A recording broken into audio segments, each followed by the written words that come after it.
Hey everybody, I'm Scott. And I'm Joaquin. And welcome back to TESOL. This is episode 90. In Paradise. All right.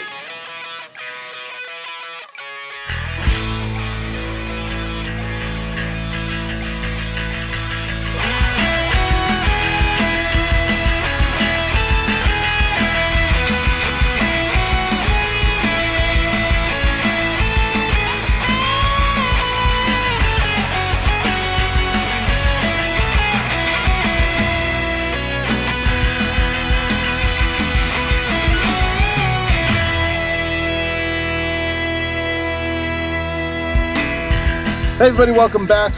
It's been a while, but I've lost my hair since last time you saw any video from us. But I am here with Joaquin Castellano. Yes, Castellano. Oh, yes. Said it right. Yes. Bingo. Bonus points for you. Absolutely. Everyone always messes it up. Like first day of school. Fantastic. So we are here in the gorgeous country of Indonesia on the island of Bali. And what's going on? We are here at the Apple ADE. That's the Apple Distinguished Educator Conference of South Asia.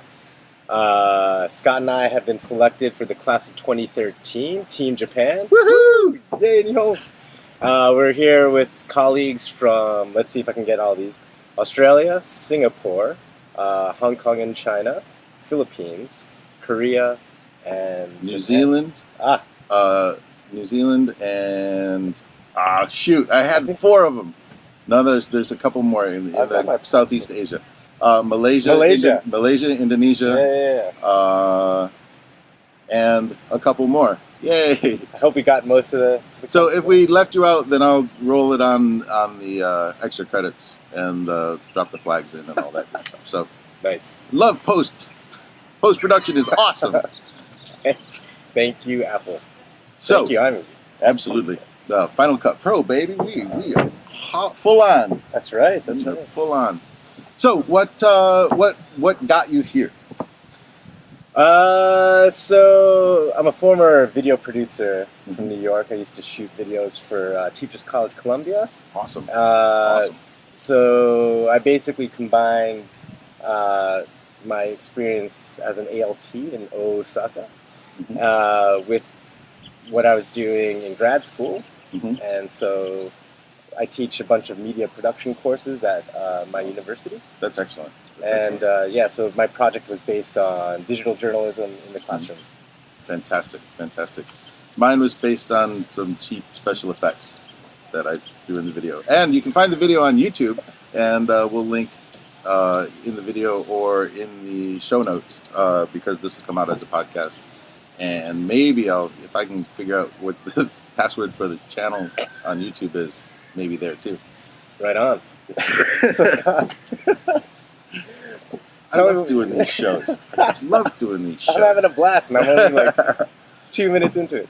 So my focus to actually get me here is getting students engaged with technology, trying to make sure that they're doing things the right way and not doing, mostly just not stepping in the pits full of spikes, making sure students know the right way to use technology, things that they should put out, things that are eligible to be put out, and things that they absolutely should not share with the world, and making sure that at least for the first steps that they're not doing anything that's going to get them in trouble later, and trying to help develop an awareness of what social media is, the great things it can do, and the really not so great things it can do, because you really need to know both sides of the coin. Exactly. I mean, our students use a lot of the social media out there today, Facebook, Twitter, what have you, and a lot of them aren't aware of things that they need to do to protect themselves. Exactly. That's a really important issue to cover with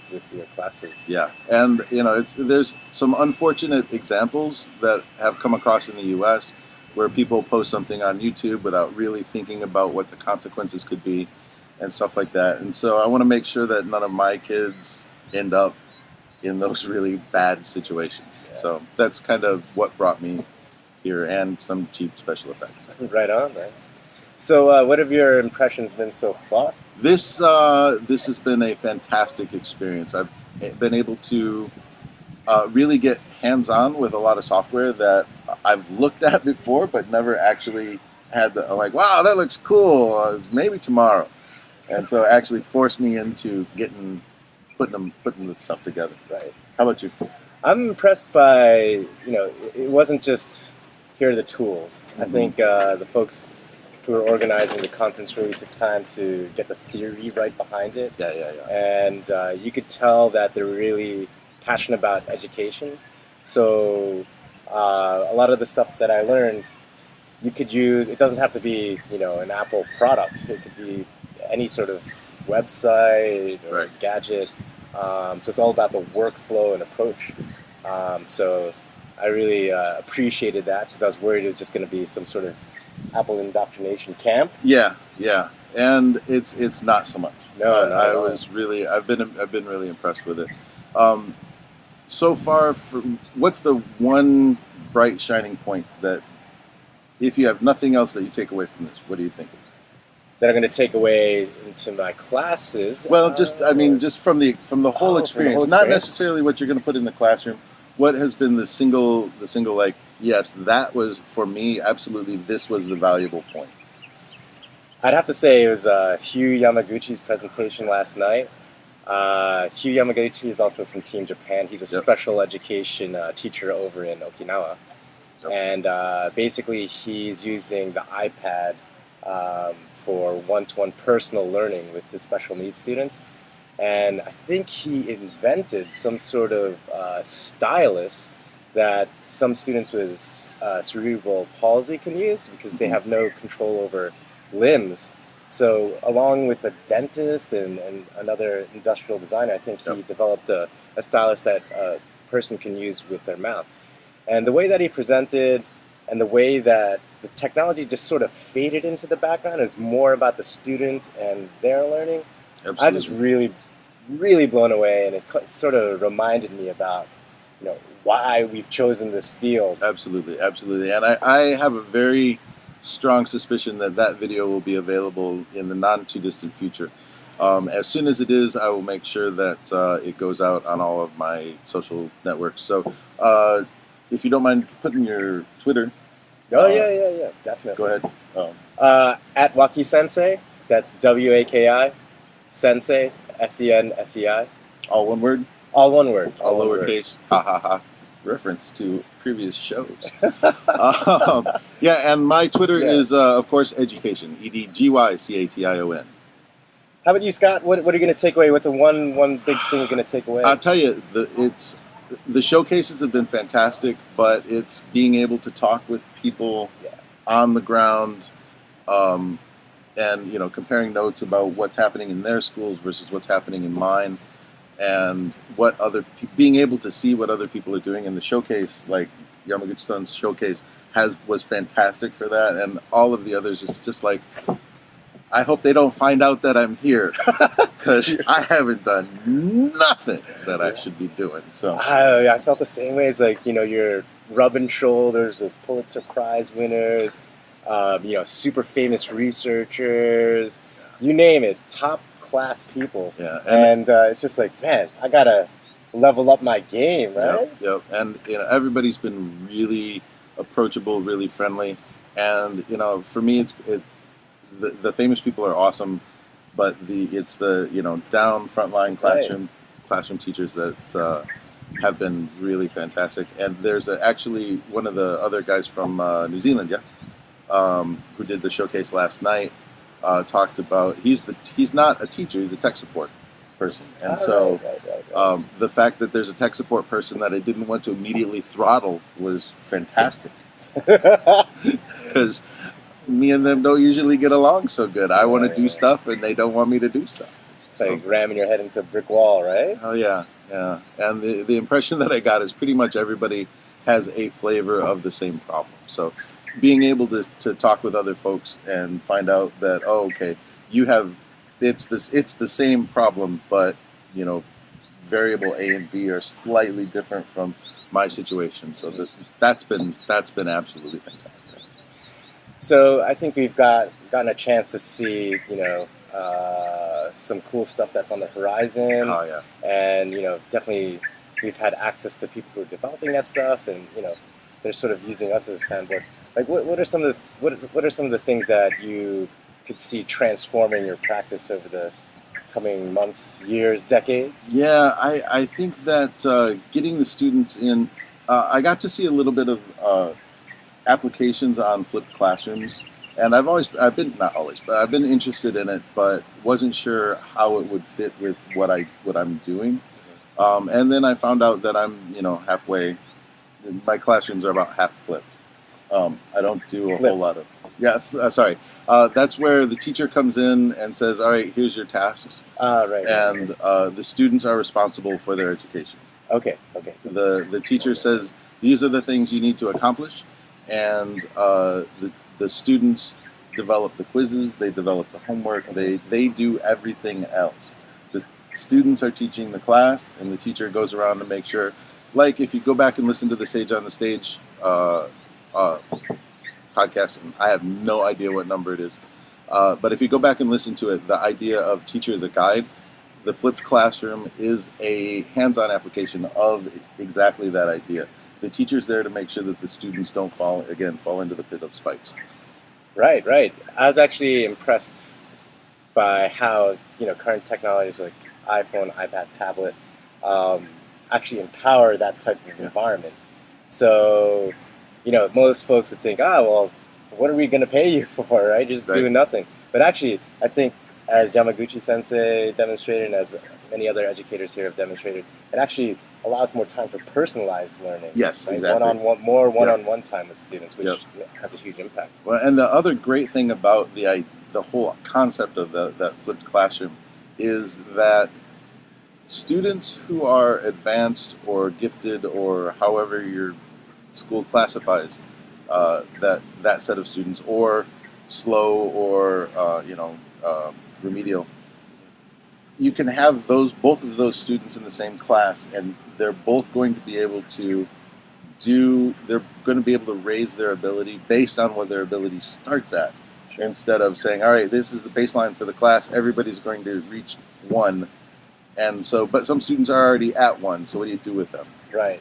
And so the flipped classroom allows you, it really comes back to a 1920s idea of personalized instruction, personalized curriculum for students, and lets the great students really shine more, and lets the students who need more help and more assistance to get there get the help that they need, without having the teacher feel guilty about the rest of the kids in the class. Speaking about personalized education, the one app I was really impressed by this week, iBooks Author. Really blew my mind. I thought it was just a throwaway app. Okay, how much do I want to learn about this? But I came away convinced that it's worth learning this program, worth getting it into your students' hands, because you know what? You can really create a customized textbook, worksheet material that integrates photo, video, text in a really compelling way, and that's really easy to produce. And I was talking to Steve, one of the developers who led the sessions, and I was happy to hear that this is a priority for Apple, and that I guess the folks who, I don't know if I should be saying this. Yeah, don't probably not. We'll talk about it after the camera's email off. me. No, don't email me. No don't record. Email. You can email him, but he's not going to tell you. Anyway, good stuff. Really good stuff. And it's worth investing the time. Yeah, and so the thing that really turned me on the iBooks stuff, and this is not a commercial, they aren't actually paying me. So when they pay me, I'll let you know. So the thing about iBooks that turned me from meh to no, I think this is a good way to do it for my class. You can integrate Keynote, and the interactivity that you can build in Keynote can go directly into the iBook, because the widgets thing is really a powerful hook for the program, and you can have books that can do really amazing things. But I'm like, it's all HTML5. I don't want to learn HTML5 right now. I don't want to mess with it. The programming level that I would need to do cool stuff is something that I just didn't want to put the time into. But now that I know I can get into Keynote, and I can use all of the little Keynote tricks that I don't use in presentations, but still are useful, that turned it for me. I'm like, Yeah. now it's powerful. Exactly. That completely blew my mind when Steve demonstrated how you could create Flash-like interactive environments within Keynote by using the hyperlinking slides feature. I never knew you could do that. So in other words, you can create things like quizzes where you have a bunch of choices, and based on the button that students choose, it goes to the correct or incorrect answer. Amazing. And it does it in such an easy, accessible, and fast way. Can't wait to start using that feature in Keynote.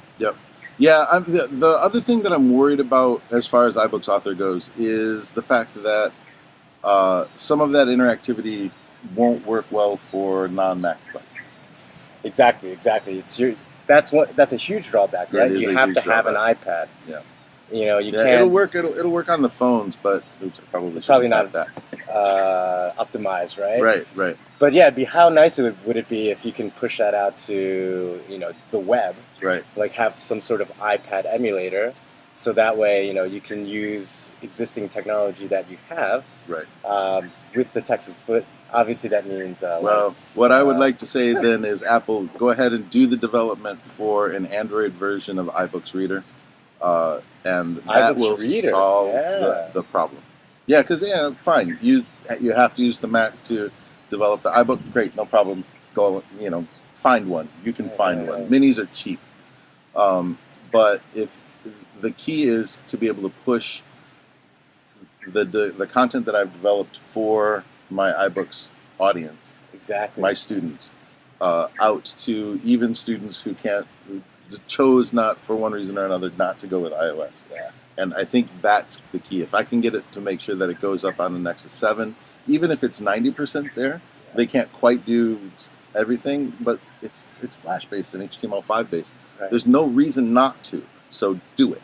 Yeah, that makes complete sense. It's like, Apple, don't worry about cannibalizing your iPad sales. The more people that have access to iBooks, the better. Right. Sweet. Great idea. And I think on that note, I think we're going to wrap this bad boy up because, as you can see, it's a beautiful day out. And, there's beaches and pools and food and actually coconuts, mangoes, all that good stuff. And some technology conference stuff that I want to go talk about. So, thank you very much. Let me give you my information. My name is Scott Chenal, and you can catch me at scott@edgycation.org. SCOTT@EDGYCATION.org. And Joaquin Castellano, follow me on Twitter at WakiSensei. That's WAKISENSEI. All right, so we'll see you out in the multiverse, as it were. See ya.